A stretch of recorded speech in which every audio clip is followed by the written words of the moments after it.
पुण्यात आज दमदार पावसाने हजेरी लावली असून या पावसामुळे रस्ते जलमय झाले होते. तर आज दुपारनंतरनं शहरामध्ये ढगाळ वातावरण झाले होते. त्यानंतरनं टप्प्याटप्प्याने 2-3 वेळा चांगला पाऊस झाला आहे.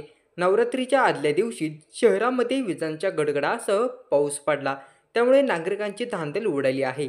दरम्यान आज महाराष्ट्राच्या पुणे, सातारा, सोलापूर, कोल्हापूर, सांगली, सिंधुदुर्ग, रत्नागिरी, लातूर, धाराशिव, बीड या जिल्ह्यांमध्ये पावसाचा येलो अलर्ट देण्यात आला असून हिंगोली, परभणी, नांदेड, रायगड, अहिल्यानगर या जिल्ह्यांमध्ये सोसाट्याच्या वाऱ्यासह पावसाची शक्यता आहे. परतीच्या प्रवासाला अवधी भारताच्या उत्तर भागातून परतीच्या प्रवासाला सुरुवात झाली. राजस्थान, कच्छ या भागात परतीचा पाऊस एका आठवड्यापूर्वीपासूनच सुरू झाला. पण महाराष्ट्रात अद्यापही परतीच्या पावसाची चिन्ह नाहीत, अशी माहिती हवामान विभागाने दिली आहे. आज एका आठवड्यामध्ये महाराष्ट्राच्या परतीच्या पावसाची शक्यता आहे. तर ऑक्टोबर ते डिसेंबर दरम्यान देखील चांगला पाऊस पडणार. पुढील 3 महिन्यात सरासरीपेक्षा जास्त पाऊस पडणार असल्याची माहिती हवामान खात्याने दिली.